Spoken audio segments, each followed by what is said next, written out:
Esta mañana quisiera hablar de un tema que va relacionado a uno de los grandes libros de la Biblia. ¿Usted se recuerda qué significa Biblia?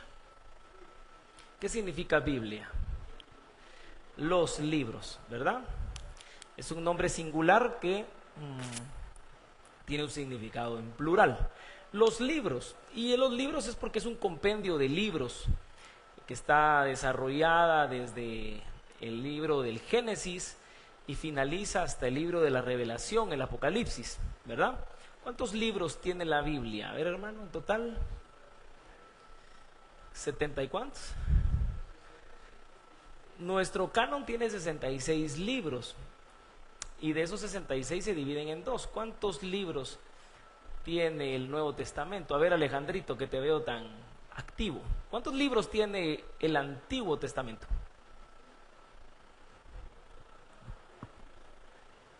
Ya te está bajando la inspiración, estás agarrando señal. Wi-Fi. A ver, hermana Sandrita, ¿cuántos libros tiene el Antiguo Testamento? Todos a googlear, ¿verdad?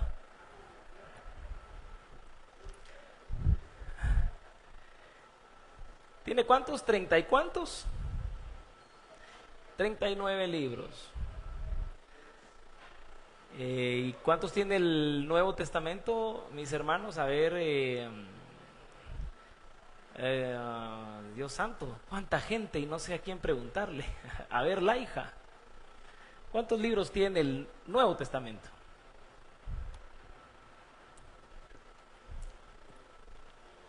27 libros.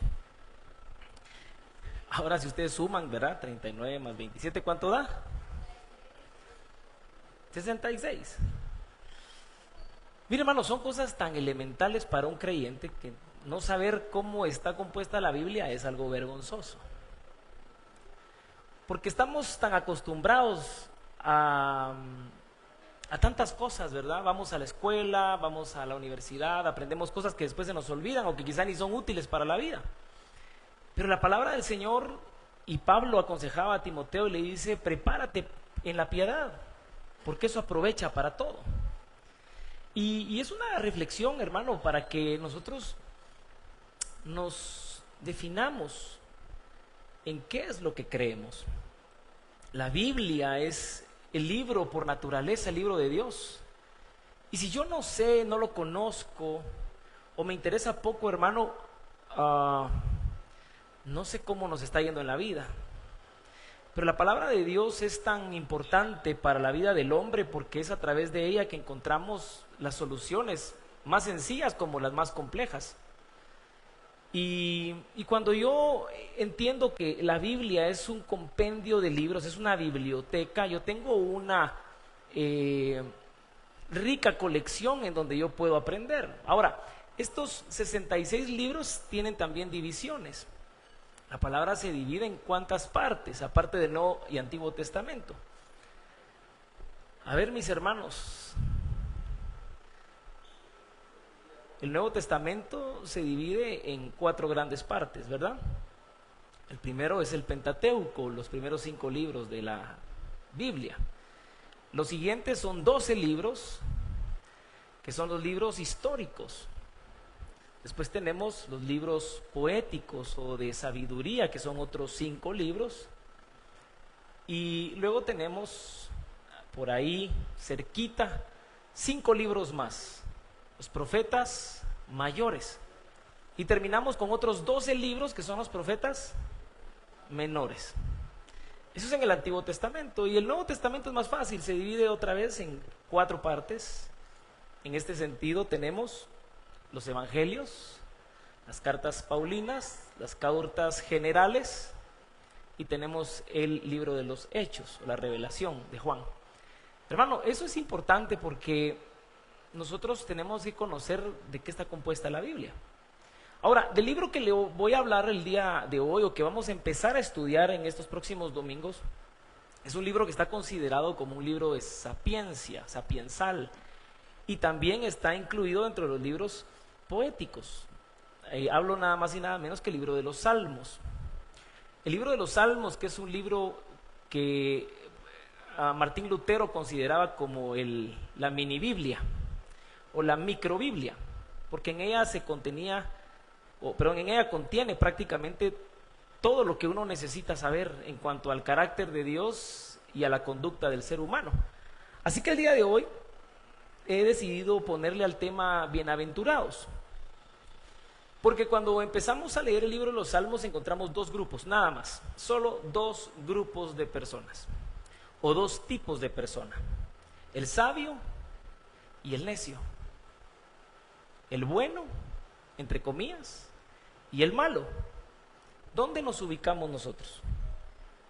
¿Entre los buenos, entre comillas, o entre los malos?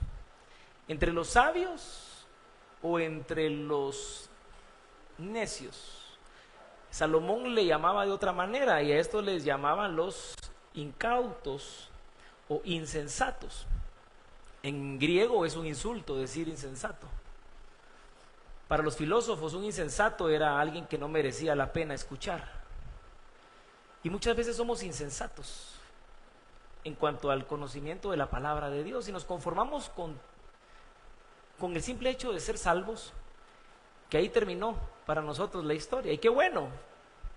Pero lo interesante es que cuando leemos la palabra dice que la salvación debe manifestarse a través de los frutos, y si no damos frutos, dice que seremos cortados, y que si no manifestamos la fe a través de esas acciones, nuestra fe es muerta. Qué complicado, ¿verdad? Entonces la palabra nos invita a leerla para saber que no solamente es decir yo soy salvo y se acabó. Ahora bien, todos, hermanos, en esta vida que nos tocó tenemos diferentes anhelos, ¿verdad? ¿Cuántos tienen anhelos aquí? Yo tengo muchos, y casi todos van enfocados en mis hijos. Creo que cuando uno es padre, yo lo hablaba con Amache cuando nació mi hija, y yo decía, hasta aquí llegó mi historia. El protagonista de mi historia dejé de ser yo, y los protagonistas vienen a ser mis hijos. Creo que no hay nada más importante para el hombre que los hijos, y es precisamente el carácter de Dios. No hay nada más importante para Él que usted y yo. Y esos anhelos que nosotros empezamos a tener, empezamos a visualizar un mundo ideal para nuestros hijos, pero cuando nos enfocamos en todo lo que pasa, nos damos cuenta que ese mundo está muy lejos. Sin querer entrar en detalles, digo porque somos varios padres de familia en la clase de mi hija que estamos lidiando con unos problemas muy serios que no son acordes a la edad de nuestros hijos. Y si eso está sucediendo ahorita a la edad de 10 años, ¿cómo va a ser aquí en otros 10 años, en 20 años, en 30 años? ¿Qué es lo que yo estoy haciendo como cristiano para poder cambiar eso? ¿O me estoy conformando a este mundo? Y la palabra de Dios nos enseña y nos alienta a que dentro de esos anhelos podamos tomar en cuenta a Dios, porque cuando no tomamos en cuenta a Dios, la palabra nos llama necios e insensatos. Ahora, ¿cuál es su mayor anhelo, hermano? Yo ya le dije parte de mi anhelo, pero ¿cuál es su anhelo? ¿Qué anhela usted en su vida? Los más jóvenes tal vez tendrán otro tipo de anhelos, ¿verdad? Los más avanzados en la edad tendrán otros. Pero ¿cuál es el anhelo de su corazón? Dentro de ese anhelo está buscar la felicidad. ¿Busca usted la felicidad, hermano? ¿Quiere ser usted feliz? ¿O quiere ser infeliz y hacerle infeliz la vida a los demás? Yo creo que no. La palabra nos enseña que a veces nos esforzamos en ser infelices y en hacerle infeliz a los demás. A eso la palabra le llama necio e insensato.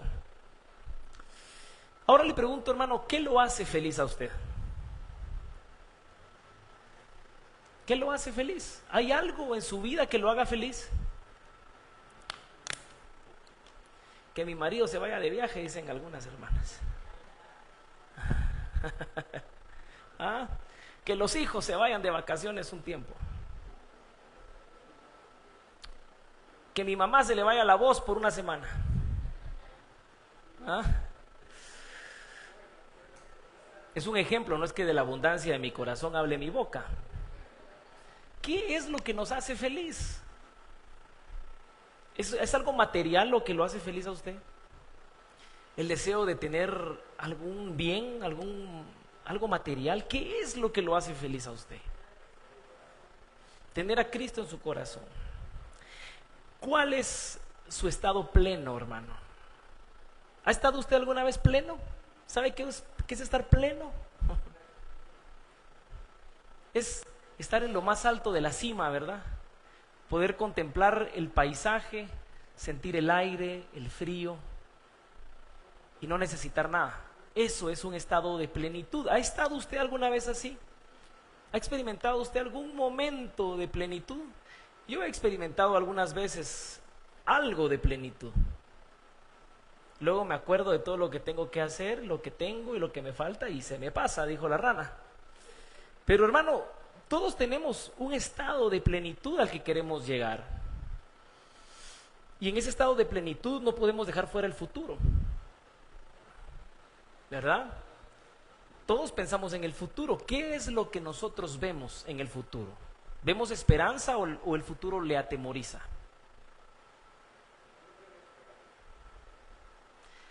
A mí me cuesta, fíjese, yo tengo así como una sensación agridulce. Me da esperanza y después me da temor el futuro, por lo que se ve.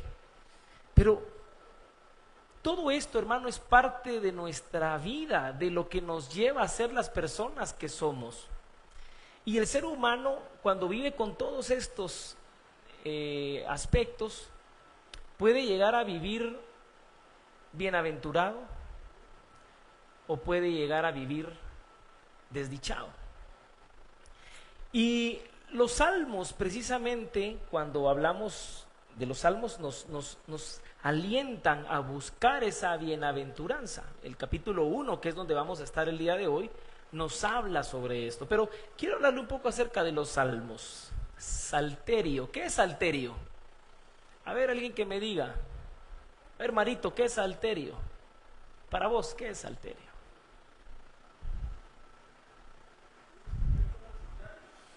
Herbert, un instrumento musical. ¿Alguien más?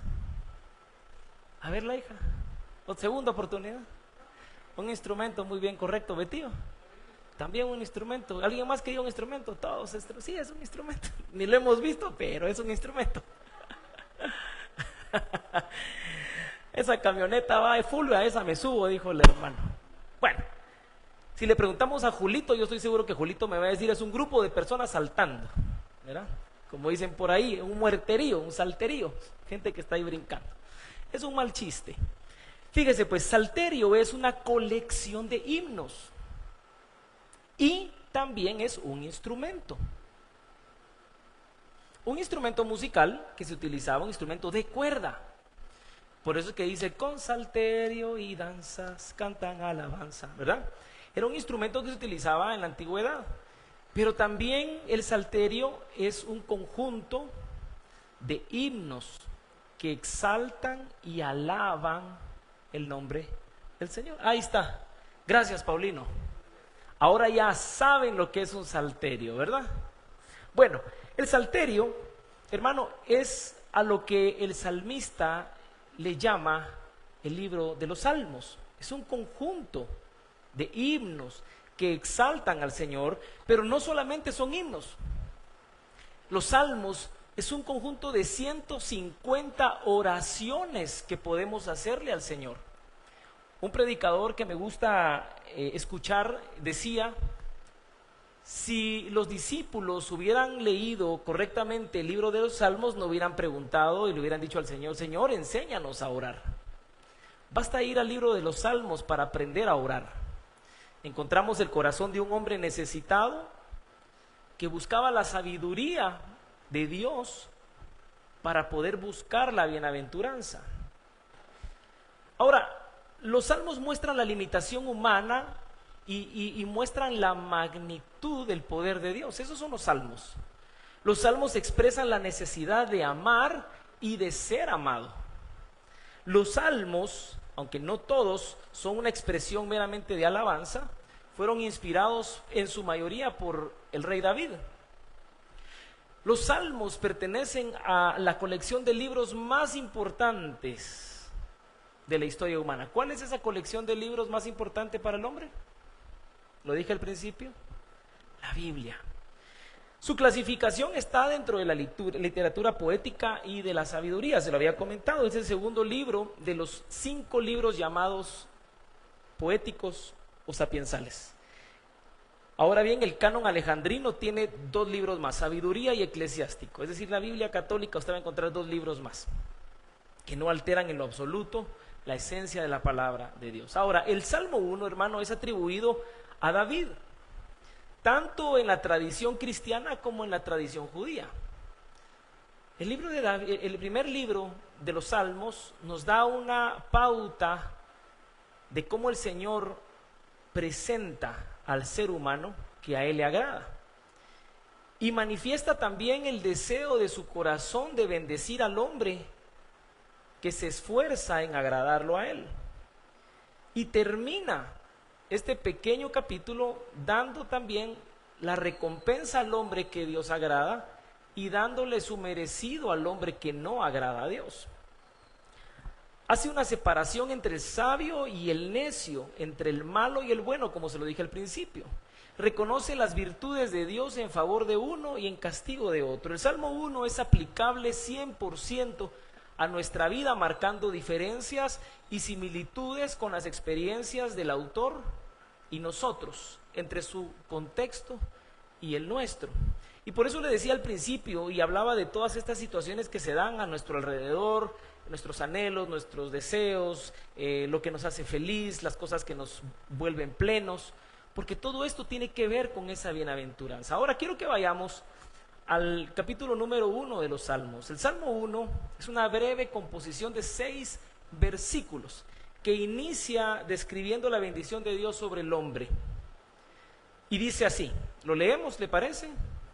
Bienaventurado el varón que no anduvo en consejo de malos, ni estuvo en camino de pecadores, ni en silla de escarnecedores se ha sentado, sino que en la ley del Señor está su delicia, y en su ley medita de día y de noche.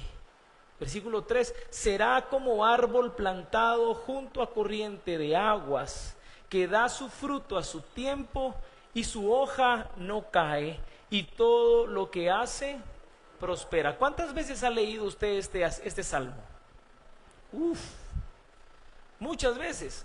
Lo he leído, me lo han cantado, me lo he memorizado, se me ha olvidado, lo he vuelto a memorizar y hoy tengo la oportunidad de predicárselo. El Salmo 1 nos habla precisamente de ese hombre, de ese varón.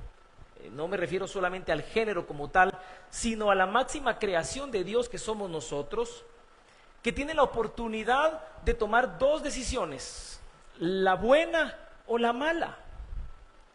Y cuando decidimos tomar la decisión mala, las cosas empiezan a cambiar para el hombre y empieza poco a poco a separarse de la bienaventuranza que Dios ofrece para él. El Salmo número 1 nos ofrece un solo camino con 3 posibilidades que van alejándose cada vez más de lo que Dios llama santidad. Vamos a leerlo de esta manera. Ahora en la NBI lo explica muy parecido, pero no quiero dejar la oportunidad de leerlo. Vea cómo dice la NBI, dichoso, cambia la palabra bienaventurado. ¿Qué significa bienaventurado? 3 veces dichoso. La NBI lo resume de una manera muy corta y dice, dichoso es quien no sigue el consejo de los malvados, ni se detiene en la senda de los pecadores, ni se sienta en la reunión de los burladores, sino que en la ley del Señor se deleita y día y noche medita en ella. Es como el árbol plantado a la orilla de un río que, cuando llega su tiempo, da fruto y sus hojas jamás se marchitan. El otro dice se caen. Todo cuanto hace prospera. Ay, hermano, todo esto tiene un significado. Miren, en el versículo 1 vamos a encontrar algo. Y es que este versículo número 1 está escrito, uy, ya se me movió, en un pretérito perfecto. Y cuando leemos la palabra bienaventurado el varón que no anduvo en consejo de malos, pareciera que la expresión nos habla de un presente que está hablando de un pasado con una retribución en el futuro. Es bien interesante. No anduvo en el consejo de malos, por lo tanto es bienaventurado, tiempo presente. Ni estuvo en camino de pecadores, pero es bienaventurado, tiempo presente. Ni en silla de escarnecedores se ha sentado, pero habla de bienaventurado en tiempo presente. No es solamente el hecho de pensar que esto va a ser en un futuro y que yo tengo que esforzarme poco a poco en ir dejando de hacer lo que los malos me aconsejan, porque entonces llegaré a ser bienaventurado. No dice el texto eso, dice que yo soy bienaventurado porque ya en un futuro Dios vio nuestro corazón y dijo, este se alejó de todo lo que le dije, por lo tanto, desde el día de hoy soy bienaventurado hasta el día que esté con Él. La bienaventuranza es algo que nos acompaña todo el tiempo, no es solamente una recompensa a largo plazo o a mediano plazo. La bienaventuranza se da en el momento en que yo decido dejar de ser necio para volverme sabio. Entonces la palabra me hace una persona bienaventurada, una persona 3 veces dichoso. Sin duda, esa introducción nos habla de un inicio y de un final. El inicio es ese, bienaventurados. Hoy usted y yo somos bienaventurados. ¿Por qué? Porque en el camino en el que vamos hemos decidido por voluntad de Dios, pareciera incongruente, ¿verdad? Pero por voluntad de Dios hemos decidido apartarnos de lo malo para empezar a hacer lo bueno, y entonces en ese momento nosotros nos volvemos dichosos. Ahora bien, este pasaje, hermano, yo le decía, es un camino que nos lleva a 3 destinos distintos. El primero, y la palabra es tan ordenada, hermano, el salmista acá se dedicó a darle un orden específico. ¿Cuántos de aquí tienen amigos? Creo que lo pregunté hace unos domingos. ¿Cuántos de aquí tienen cuates? ¿Cuántos de aquí tienen conocidos? Esas son escalas, ¿verdad? Son categorías. Ok. En todo ese grupo de personas con las que usted se relaciona, ¿cómo es su conducta? Es decir, yo he hablado de una palabrita que me gusta usar y que a mí me pasó por mucho tiempo y a veces me pasa. Camaleonizar. Dícese del hecho de la persona que se transforma conforme al lugar y al entorno en el que está. Ya me entendió, ¿verdad? Un camaleón. Pongamos el camaleón aquí y se pone café. Pongamos el camaleón aquí y se pone de este color, no sé qué es, si gris o azul. Pongamos al camaleón en un lugar verde, se pone verde, ¿o no? Yo no sé si solo a mí me pasa. Pero a veces, hermano, con la familia somos de una manera, con los amigos somos de otra, en el trabajo somos de otra, solitos somos de otra manera, donde nadie nos ve. Cuando vamos a una reunión de vecinos, somos de otra manera. ¿Cómo es nuestra conducta? ¿Somos realmente genuinos o somos camaleónicos? Hermano, la palabra acá en el Salmo 1 nos dice precisamente de cómo volvernos camaleónicos. Entiéndase esto, el varón que no anduvo en el consejo de malos. El primer paso, hermano, para apartarse de Dios, para volverse necio y volverse malo, es andar en el consejo de los malos. ¿Qué es a lo que usted le presta atención todos los días? Usted sale del domingo, empieza lunes, martes, miércoles, jueves, viernes, sábado.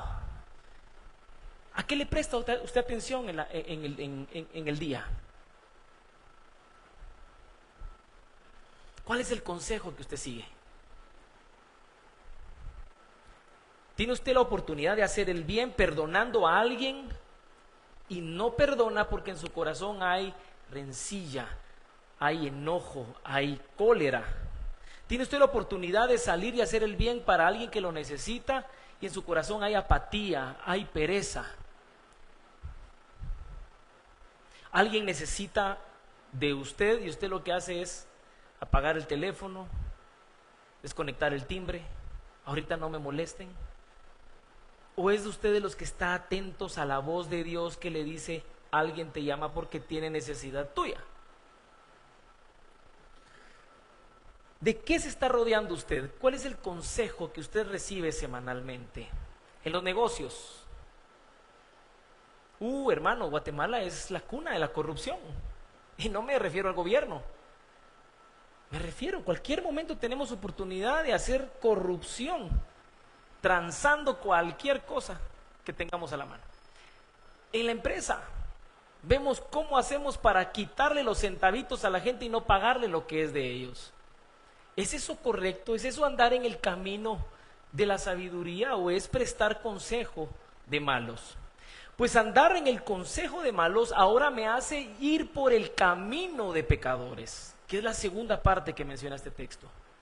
Ahora, yo escucho el consejo de malos, me parece interesante, me llama la atención, creo que es coherente, tienen toda la razón y poco a poco empiezo a caminar en el camino de los pecadores. Estoy alejándome del plan y del propósito de Dios. Y cuando camino en el camino de los pecadores, hermano, eso me habla de muchas cosas. A veces se recuerda, el mejor ejemplo es el del hijo pródigo. Cuando él se va y despilfarra todo, ¿dónde termina él? Termina en la pocilga. Termina harapiento, asqueroso, sucio, hediondo. Ahí estaba él revolcado hasta que vuelve en sí y se acuerda y dice, no, en la casa de mi padre, ahí por lo menos, aunque sea que me den mi plato de frijol, aunque sea, verás si los frijoles son tan ricos, pero aunque sea que me den mi tortilla con sal, pero no estar aquí en este lugar. Y dice que sale hediondo, apestoso en busca para cubrir su necesidad. Ay, pero yo pregunto, ¿hay necesidad de que nosotros lleguemos a ese extremo? Ninguna. Pero hermano, el andar en el camino de los pecadores nos lleva muchas veces a vivir cómodamente en la pocilga. Y venimos acá a la iglesia y pensamos, ¿verdad?, que nos bañamos, que nos arreglamos, que venimos olorosos, que venimos estrenando tal vez una camisa, unos zapatos, pero por dentro venimos tan sucios que necesitamos un buen baño espiritual. ¿Por qué? Porque hemos decidido atender la voz del consejo de los malos y caminar por su camino. Eso nos aparta del plan y el propósito de Dios. Ahora, no nos basta solo eso, sino que ahora caminamos en el camino de los pecadores y ahora nos sentimos tan a gusto que nos sentamos en la silla a escarnecerlo todo. No son tres acciones diferentes, es una sola que me está llevando cada vez más lejos para convertirme en lo que Dios no quiere que yo sea. Entonces la palabra de Dios no puede bendecirme, la voluntad de Dios no puede estar sobre mi vida bendiciéndome, porque yo estoy haciendo todo lo contrario, apartándome de Él y yéndome por el camino que no debo seguir, porque es más entretenido, más interesante, es más rico estar allí. Hermano, es que el mundo nos ofrece cosas ricas. Si usted le abre puerta a algo, hermano, esa puerta se va a hacer cada vez más grande. Esa puerta usted la abre momentáneamente y luego la cierra. La abre, la cierra, la abre y la cierra hasta que llega el momento donde usted la deja totalmente abierta y no le importa ya lo que la gente piense o diga de usted. Y eso es muy delicado, hermano, porque eso Dios también le tiene un nombre y es un corazón soberbio. Y cuando la soberbia llega al corazón, hermano, no hay poder que pueda cerrar esas puertas. Le doy un consejo. Hoy está más que sabido, ¿verdad?, la corriente que hay en las plataformas de televisión.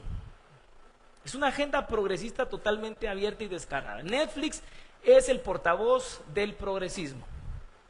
Y nos hemos acostumbrado de tal manera a consumir basura que empezamos a tener sentido a cosas de la vida.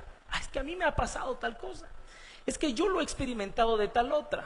Hermano, para el cristiano eso no existe. Perdone que se lo diga. Pero el mundo está tan interesado en desviar nuestra atención de lo verdadero, de lo puro, de lo importante, que claro que es rico bajarse toda una sesión de temporadas en Netflix o en cualquier plataforma. Claro que es entretenido. El maratón, ¿verdad? Hermano, todo eso está bien, pero que eso no lo haga usted andar por el camino de pecadores.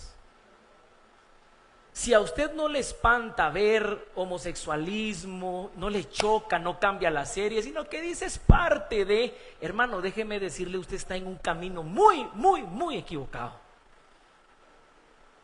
Porque el cristiano, hermano, no puede vivir en esa situación.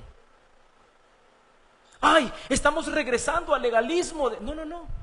Estoy regresando a la palabra de Dios. Si yo pongo en una pesa lo que veo, lo que escucho, lo que me entretiene, versus lo que la palabra de Dios me dice que debo hacer, hermano, estoy teniendo la balanza en el lugar equivocado. Tampoco me refiero con esto que usted sea un arduo lector de la palabra y que parezca como gusano de biblioteca, ¿verdad? Leyendo la palabra todo el tiempo, si al final de todo lo que lee usted no pone en práctica nada.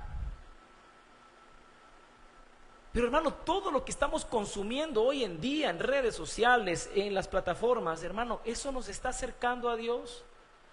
Nos está acercando a nuestro hermano, a nuestro prójimo, a nuestra familia, o nos está alejando cada vez más. Nos vuelve ensimismados. Hermano, mi consejo es bájele un poquito y suspenda su Netflix un tiempo. Haga ayuno de Netflix. Es lícito. Haga ayuno de redes sociales, hermano. Matrimonios están desquebrajados por las malditas redes sociales. Ya no hay comunicación. Ahí están las parejas en la cama, ¿verdad?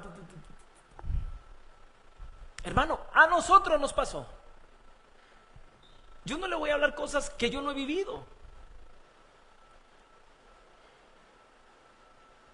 Es entretenido el camino de pecadores. Claro que es entretenido. No tiene nada de malo. Ajá. Eso es lo que el diablo quiere que pensemos y nos convenzamos. Hasta que un momento determinado yo dije, no, pues no estamos peleando, ¿verdad? Pero ya solo faltaba que yo le escribiera por el teléfono, ¿verdad? Mira, ¿tenés hambre? Sí. ¿Comemos? Sí, yo creo que sí. ¿Qué puedes hacer? Comamos unos huevitos y frijoles. Perfecto, te veo en la cocina. Ok. Hermano, se pierde hasta la intimidad por el teléfono, por las redes sociales. Hay que tener un límite para las cosas. Se pierde la atención de los niños. El problema que tenemos hoy en el colegio con los niños es por la falta de atención de padres estúpidos que no han sabido ordenar a sus hijos, que no han sabido disciplinarlos, que no han sabido educarlos, que no han sabido tener un límite para decir, esto es un arma. Esto es un arma. No, que solo le tengo tal cosa. Mentira, hermano. Es un arma más destructiva que cualquier otra cosa. Mientras yo pueda evitarle a mi hija esto, lo voy a hacer, pero yo tengo que dar el ejemplo en mi casa. De nada me sirve decirle a mis hijos, no les conviene tener el teléfono, pero estar, perdóname, como imbécil en la mesa con el teléfono. Por Dios. La mesa hay que respetarla. La cama hay que respetarla. La casa, la sala, la iglesia hay que respetarla. Pero estamos como tarados viendo las redes sociales en pleno culto. ¿Qué nos está pasando? Es el camino de los pecadores. Y luego nos sentamos muy fácilmente a escarnecer lo que vemos en la iglesia. ¿Cuál es la lógica de eso? Duele. A mí me dolió más. Es la realidad. ¿Por qué? Porque si yo quiero tener una vida plena, yo debo ser sabio. Si yo quiero ser bienaventurado, entonces la palabra de Dios me dice, no atiendas el consejo de los malos, no camines sobre su camino y no te sientes con ellos. ¿Suena radical? Puede ser. Pero hay que tener un criterio, hermano, porque la iglesia agarró la costumbre de decir, fuera el mundo, no nos vamos a contaminar. Y entonces se rompen relaciones, ya no puedo tener amigos, ya no puedo tener vecinos, ya no puedo ir a reuniones. No, usted puede hacer todo, pero donde quiera que usted esté, usted tiene que ser el hombre del Salmo 1, el hombre bienaventurado. Así que cuando nos sentamos en esa silla, hermano, es porque nos empezamos a sentir mejor que otros. Hermano, yo me he sentado en silla a escarnecer cuando me siento santurrón. Delicado, ¿verdad? Pero también me he sentado cuando no me siento religioso. Y entonces critico a los siervos de Dios, a los hermanos en Cristo, por sus acciones religiosas. Eso es estar en una silla escarneciendo al prójimo. No tengo derecho ni de una ni de otra. Tengo nada más la obligación de mantenerme en el camino correcto, escuchando el consejo correcto, para no escarnecer a nadie, sino ser un canal de bendición para todos aquellos que necesiten de Dios. Vamos a pasar al versículo 2, porque imagínense, son solo 6 y ya me quedé aquí trabado en esto. Capítulo 1, versículo 2. Vea quién es el hombre bienaventurado, sino que en la ley del Señor está. Ay, no, mi delicia está en ver la serie, ¿verdad? Que acaban de anunciar. Mi delicia está en. Ayúdame, hermano, ¿qué más? Un deporte. Uy, no hablemos de deporte, el deporte es una religión también. Pero hermano, claro que sí, todo es para nosotros delicioso, menos la ley del Señor. Mire lo que dice el Salmo 119:97. Oh Señor, cuánto amo tu ley, todo el día es ella mi meditación. Me has hecho sabio más que mis enemigos con tus mandamientos, porque siempre están conmigo. Eso lo decía David. Oh, cuánto amo tu ley, hermano. Cuánto nosotros amamos la ley de Dios. Cuánto amamos su palabra. Entonces, si la amamos, ¿por qué no nos esforzamos en lo mínimo en cumplirla?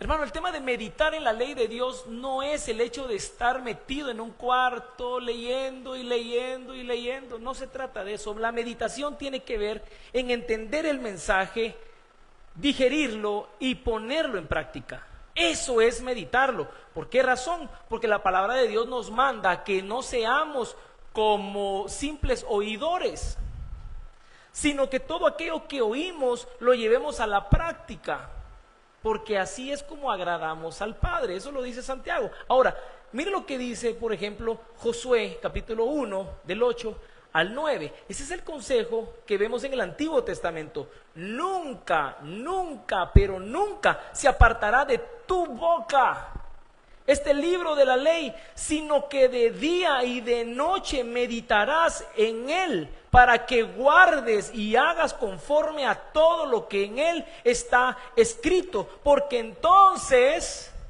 harás prosperar tu camino y todo te saldrá bien.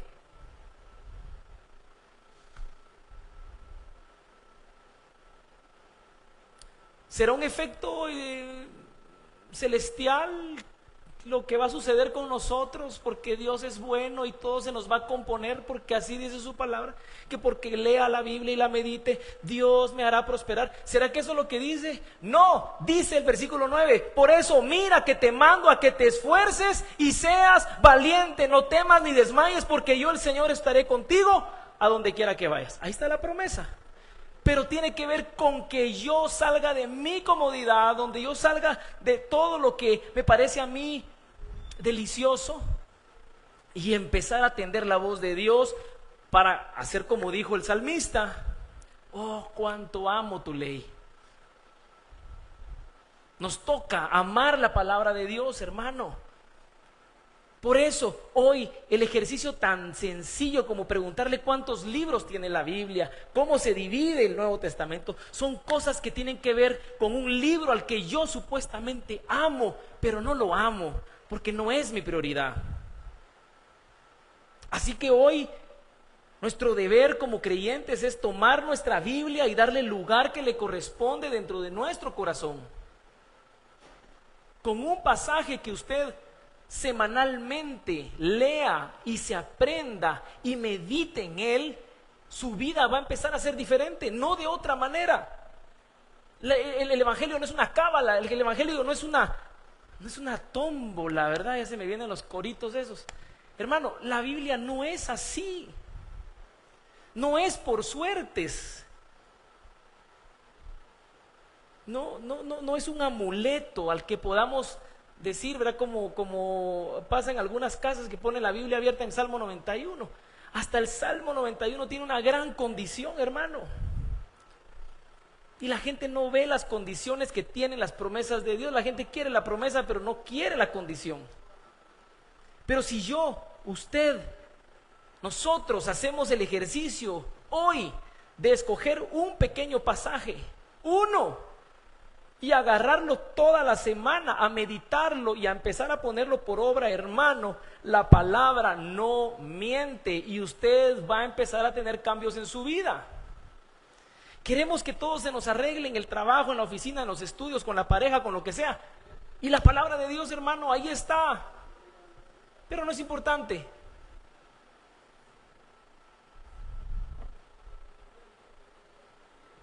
Versículo 3. Y aquí viene la promesa, ¿verdad?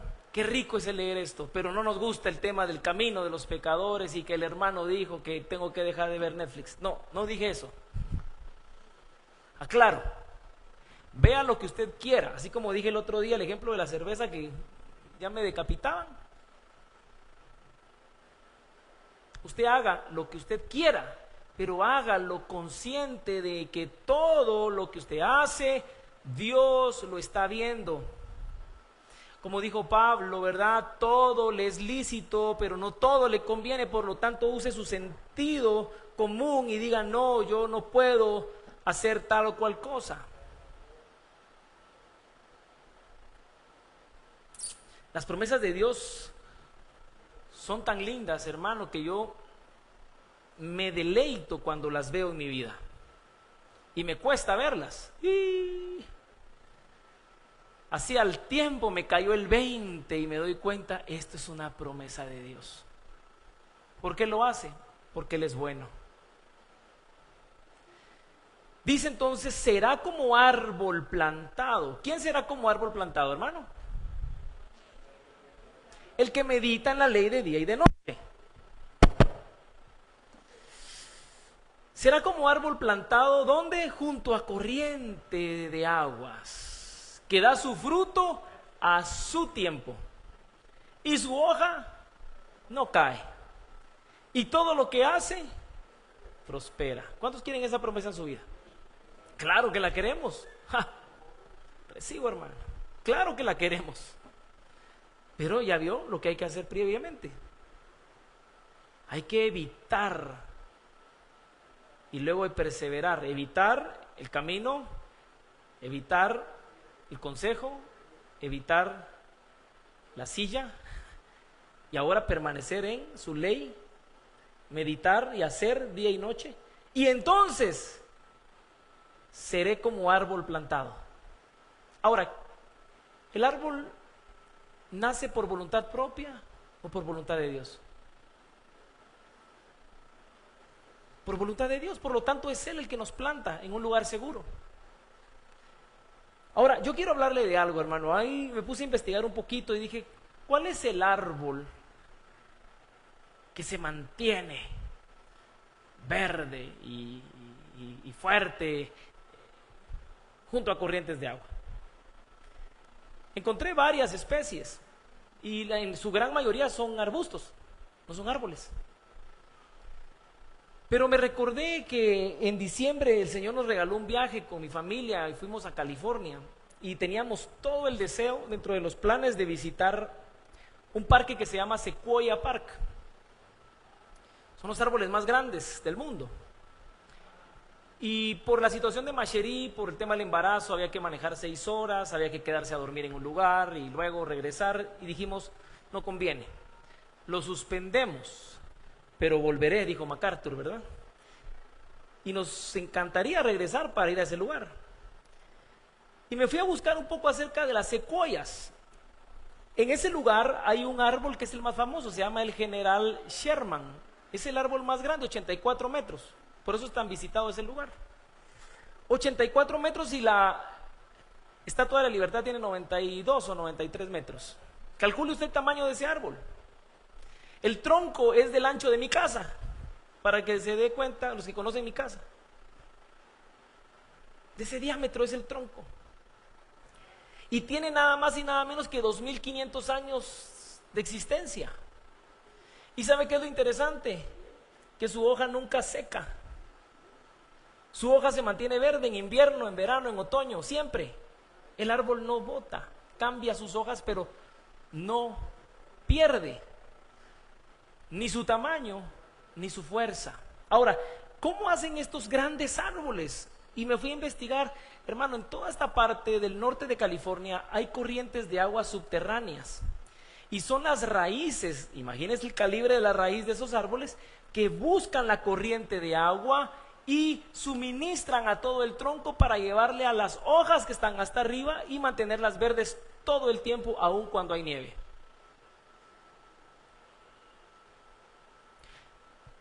¿Qué nos dice eso, hermano? 2500 años, el árbol sigue parado. Yo he tenido que cortar un manzanal y un durazno. No tardaron ni un año. Y hubo que cortarlos porque uno se estaba secando y el otro no daba fruto. Y esos árboles están ahí. Claro, secuoya no da fruto, pero es un gran centro de alimentación para aves. Me llamó la atención todo esto porque al final dije, todo en cuanto hace, prospera.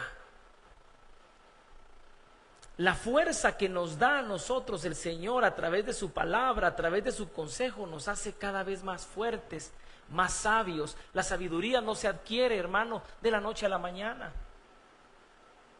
A veces nos lleva años ser sabios.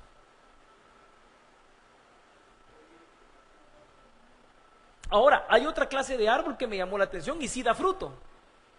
Y creo que usted los conoce, son los más conocidos. Los manglares, principalmente en invierno. Los manglares en invierno están metidos, sumergidos dentro del agua, literalmente, y están otorgándole a toda clase de ave una cantidad, no solamente de protección, de cuidado, sino de alimentación también.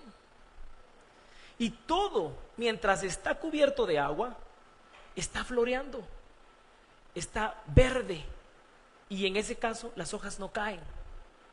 Hermano, si nosotros no nos aventuramos a estar dentro de la corriente que es Cristo, hermano, es muy fácil que nos estanquemos, que no demos fruto, que nos caigamos. Ahora, algo que que me gustó en cuanto a la secuoya es que la secuoya, cuando pierde el canal de distribución de agua o la corriente de agua, la raíz se seca con mucha rapidez. Y al secarse la raíz, el árbol permanece exactamente igual, con la única diferencia que por dentro empieza a secarse, y cuando el árbol está lo suficientemente seco, de ese tamaño, tiende a tener una caída estrepitosa, violenta. Pasa llevándose todo lo que esté a su alrededor, todo lo que esté a su alrededor. Y hay fotos, usted las puede buscar. Uno de los grandes árboles que se cayó hace muchos años, lo volvieron un túnel. Entonces usted pasa dentro del árbol, ¿no? Es un gran túnel así, el árbol está caído y usted pasa entre el árbol, digamos, ¿verdad? En ese lugar. Todos los demás árboles los han tenido que despedazar, y en algunos lugares mantienen las rodajas de árboles que son enormes. Ah, gracias, Paulino, ahí está. Este está parado, hay uno que está acostado, si lo encontrás, buenísimo. Bueno, pero cuando estos árboles tienden a romperse porque ya no están fuertes, es una caída estrepitosa. Mire pues, dice la palabra del Señor en Proverbios 10, versículo 8, lo encontramos, ahí está. Mire la proporción de ese tronco. Proverbios 10:8 dice: el sabio corazón acata las órdenes, pero el necio y rezongón va camino al desastre. Al desastre. ¿Qué nos habla todo esto a nosotros, hermano? Aquí tengo, gracias Marita, Dios te bendiga. Nos habla, hermano, de una promesa, nos habla de un corazón convencido, nos habla de un corazón que da fruto, nos habla de un corazón que está seguro al cuidado de Dios. Pero cuando decidimos apartarnos de esa bendición, entonces viene lo que sucede en Salmo 1 del 4 al 6. ¿Se recuerda lo que le pasa a la secuoya? Es un árbol lindo, grande, frondoso de cientos de años, pero cuando deja de estar junto a la corriente del agua, se seca y su caída es estrepitosa. Dice entonces Salmo 1, 4 al 6. En cambio, los malvados son como paja arrastrada por el viento.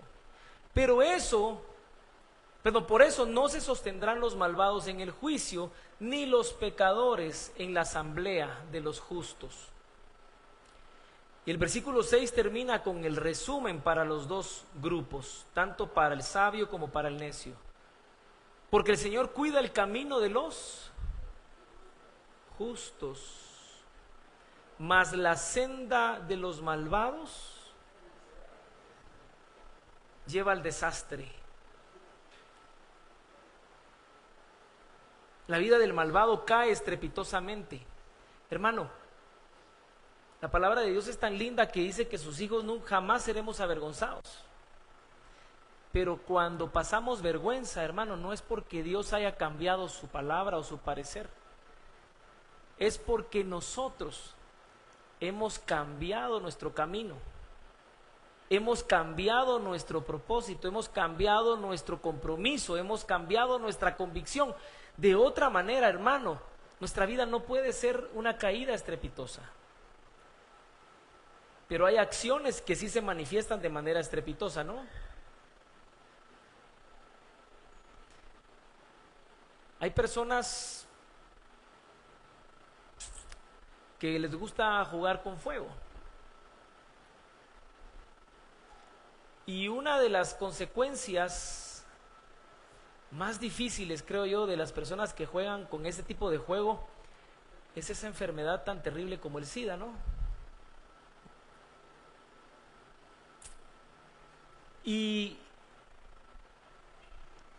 han habido personas y siervos, diríamos, o ministros dentro de las iglesias que han estado jugando con cosas así, llevando una vida distinta a la que Dios agrada, a la que a su familia agrada. Es un ejemplo de miles que le puedo dar, pero este es un ejemplo muy chocante, porque cuando viene la noticia del padecimiento, hermano, es como ver caer una secuoya, ¿verdad? Que parecía estar sana, pero había perdido su contacto con la corriente de agua. Y es tan ruidoso o tan ruidosa la caída que muchas veces ya no se levantan. Lo mencioné hace poco sobre un pastor en Estados Unidos de una iglesia de las más conocidas en Houston que cometió adulterio, y pareciera ser que eso fue tan estrepitoso que ya no volvió a levantarse. Hermano, no es algo que Dios permita, somos nosotros los que nos alejamos constantemente. Ok, yo puse un ejemplo, pero pueden haber muchos. ¿Qué es lo que a usted lo separa de Dios? ¿Cuál es esa doble vida que llevamos constantemente, que nos hace apartarnos de la bienaventuranza de Dios, que nos hace perdernos la bendición de ser dichosos? ¿Es su lengua? ¿Son sus pensamientos, lo que usted piensa y maquina constantemente? ¿Son sus temores? ¿Son sus complejos? Hermano, tenemos hoy la oportunidad de examinarnos delante de Dios y decir: Señor, yo quiero ser bienaventurado. En todo lo que haga yo quiero prosperar, no en algunas cosas. Quiero prosperar en todo lo que tú me permitas hacer, porque hoy he decidido amar tu ley por sobre todas las cosas. Hermano, el llamado de Dios para nosotros está todo el tiempo. Hoy es la oportunidad perfecta para que le digamos: Señor, yo quiero amar tu ley. Como el salmista, quiero caminar en rectitud, por caminos de sabiduría, por caminos de buen consejo. Si quiero sentarme, será solamente para descansar momentáneamente, porque el trabajo que hago para ti es tan arduo que necesito seguir caminando y trabajar y trabajar. Hermano, cuando nos detenemos a descansar,